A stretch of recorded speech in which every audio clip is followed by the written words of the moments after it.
어렵게 또 EH 은현연구소, 경매연구소 강은현 소장님을 모시고 계속 재미있는 경매 이야기 듣고 있는데, 사실 또 은퇴를 앞두고 계신 분은 내가 좀 국민연금 외에 좀 캐시카우를 어떻게 창출하느냐 이런 고민을 주변에 많이 듣게 되는데, 소장님, 제가 얼핏 농지연금이라고 또 그런 제도가 있어서 그 주택연금 외에 좀 그렇게 또 활용할 수 있는 방법이 있다 그러는데, 어떻게 뭐 경매나 이런 걸 통해서 좀 그렇게 할 수 있는 케이스가 있을까요?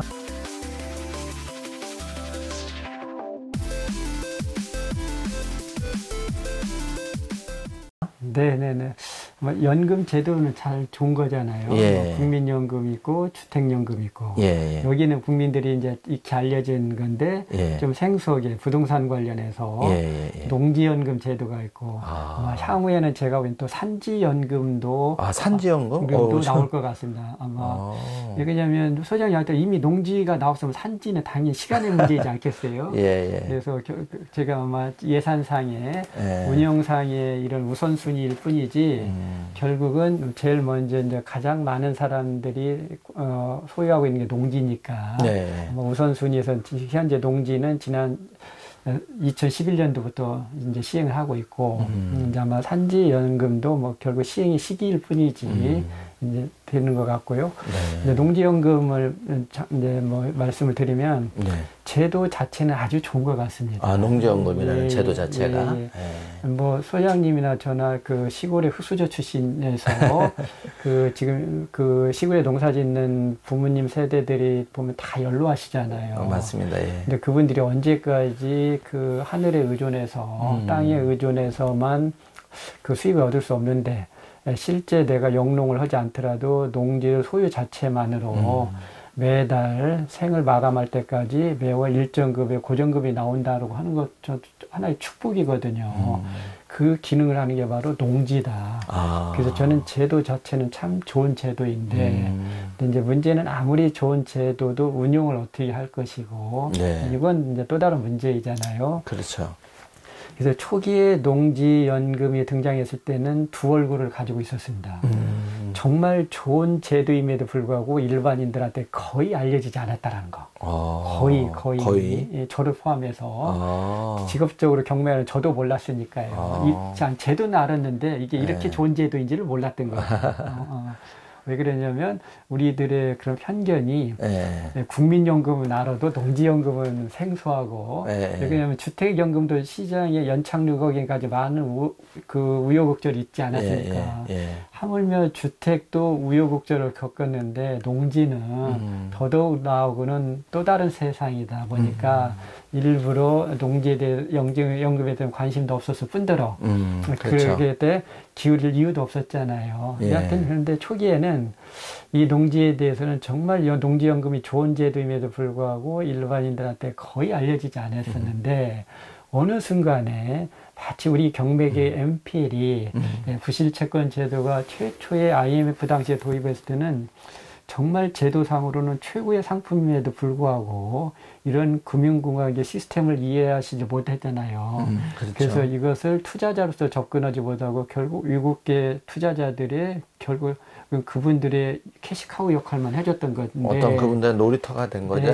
그러다가 이제 2010년 어느 시점에서 일반인들이 대거 그 시장에 뛰어들었잖아요. 그러다 보니까 단기 부작용도 있었죠. 너무 뛰어들다 보니까 올라간 거죠, 가격이. 매입 원가가 오면서 수익률 떨어지는 부작용이 왔듯이 지금 농지연금이 그런 유사한 상황이 온 것 같아요.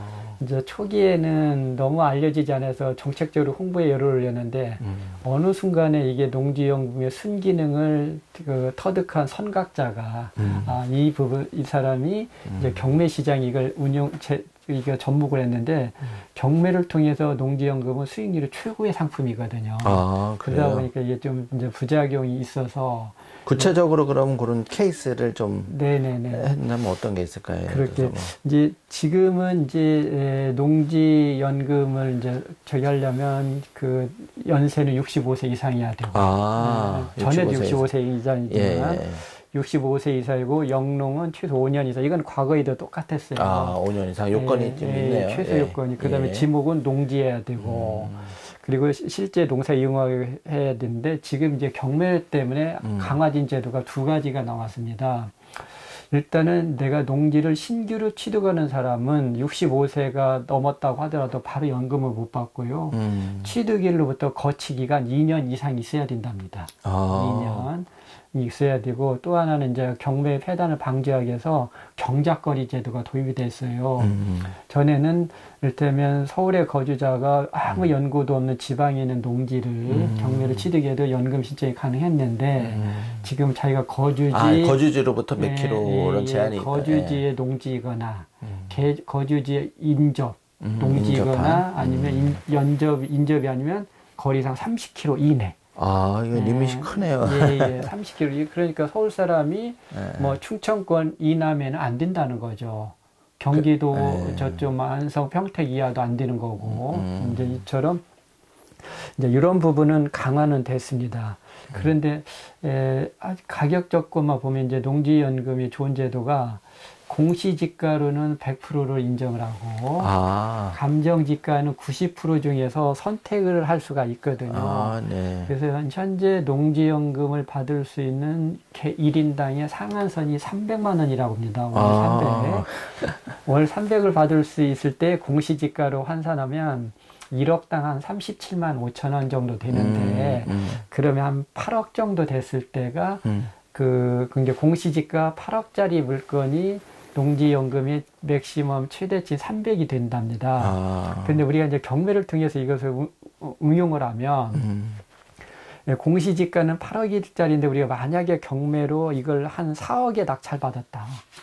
4억에. 네. 그러면 4억을 투자해서 매달 300만 원에 고정수익이 나온다. 그러니까 이것만 보면은 시스템 자체는 이제 아주 좋은 것 같고요. 단 우리가 이제 경매를 통해서 공시지가의 8억대의 물건을 4억에 낙찰받을 수 있어야 되는데 또 이 정도 되면 또 경합이 예상이 될 수도 있고 그래서 이제 뭐 낙찰가는 더 오를 수도 있는데요.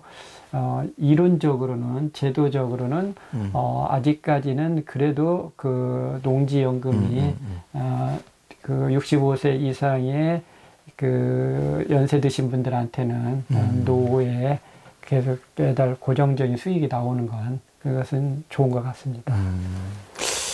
이게 아름아름 농지연금을 신청해서 시골에서 조금 쏠쏠하게 생활자금도 보태고 나중에 그러면 농지연금을 받다가 나 안 받을래 이렇게 해가지고 이제 그 땅을 다시 찾아오고 싶으니까 그럴 경우에는 기존에 불입했던 걸 다시 메꿔주고 다시 이렇게 받아야 되는 거죠. 그렇다 하더라도 뭐 그 땅 주인 입장에서는 그 사이 땅값이 올랐다. 땅값이 더 오르면 그걸 매도해서 이렇게 갚을 수도 있고 여러 가지 그냥 돈 버는 아이디어가 참 있는 것 같습니다. 그리고 농지연금을 이제 한다면 일단 현재로서는 65세 이상. 그리고 영농 경력이 5년 이상인 농업인이고 이제 연접. 내가 만약에 뭐 종로에 산다. 그러면 종로에서부터 반경 이제 그 30km 내 지역에 위치를 해야 이제 좀 개정이 돼서 농지연금이 좀 까다로워졌다. 이제 이런 말씀이신 거죠. 그리고 취득일로부터 최소 2년 이상이 돼야 신청이 가능하고. 이게 만약에 2020년도에 경매로 낙찰받았다. 그러면 내가 65세가 됐다고 하고 과거에 있던 영농기간은 그 지금이랑 과거 거 통산한답니다. 합산이기 때문에 옛날에 농사지은 그런 게 있고 해서 됐다고 하더라도 바로 되지 않고 2022년 이후에 이제 수령이 가능하다. 유념해야 되겠네요. 어쨌든 이 부분도 조금 뭐 매입 단계부터 그런 꼼꼼하게 챙겨서 수령 단계까지 좀 시간이 걸릴 테니까 그 동안에 이제 굉장히 좀 농지연금은 우리가 스타트도 하고 또 전문가의 힘을 빌려가지고 너무 겁내지 말고 조금씩 한번 저처럼 시행착오 겪으면서 한번 해봤으면 좋겠습니다. 한번 뭐 농지연금 관련해서 사례를 잠깐 하나 뭐 소개를 한다라면 경매 물건이 있어서 있었습니까? 그래서 양평에 하나의 그 논이 지난 2020년 2월달에 경매 나온 물건이 있었는데요. 아마 이 농지가 농지연금 조건식에 일정 부분 좀 부합이 되는 것 같은데요. 최초 감정가가 한 5억 6천대 됐는데 이 물건이 3번 떨어져서 유찰이? 예, 최저 매각 가격이 2억이 채 안 됐습니다. 그런데 이 물건의 좋은 점이 뭐냐면은 공시지가가 최저가가 2억도 안 되는데 공시지가는 그 2배에 좀 안 되는 3억 4천대거든요. 그러면 이제 이런 물건들이 농지연금의 최적의 물건이 뭐냐? 공시지가는 높고 낙찰가는 낮았을 때. 그랬을 때 그 수익률을 극대화할 수 있는데요. 예. 이 물건은 공시지가 3억 4천에 연금으로 100% 인정받거나 아니면 최초 감정가의 90%로 하면은 그게가 5억 1,000대가 되거든요.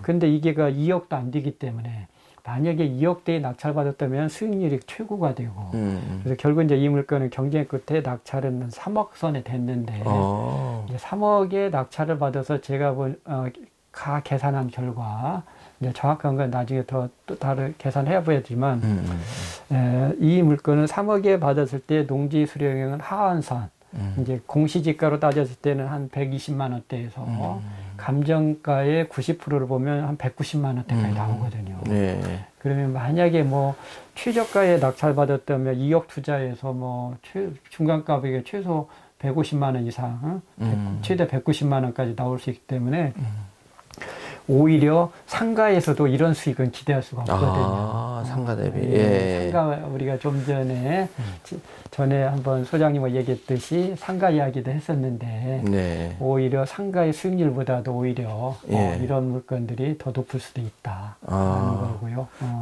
뭐 상가는 그 임차인이 그 장사가 안 되면 월세 연체일 수도 있는데 농지연금은 연체가 없다라는 거. 이것도 좋은 제도이죠. 그렇죠. 크게 부담 없으면서 어쨌든 발품 손품을 찾다 보면 방금 이제 우리 소장님 소개해 주신 양평읍 그 대흥리에 있는 그런 이제 아주 성공한 사례도 우리가 접할 수 있고 그 주인공이 이제 우리 여기 시청자분들, 소중한 시청자분들이 될 것입니다.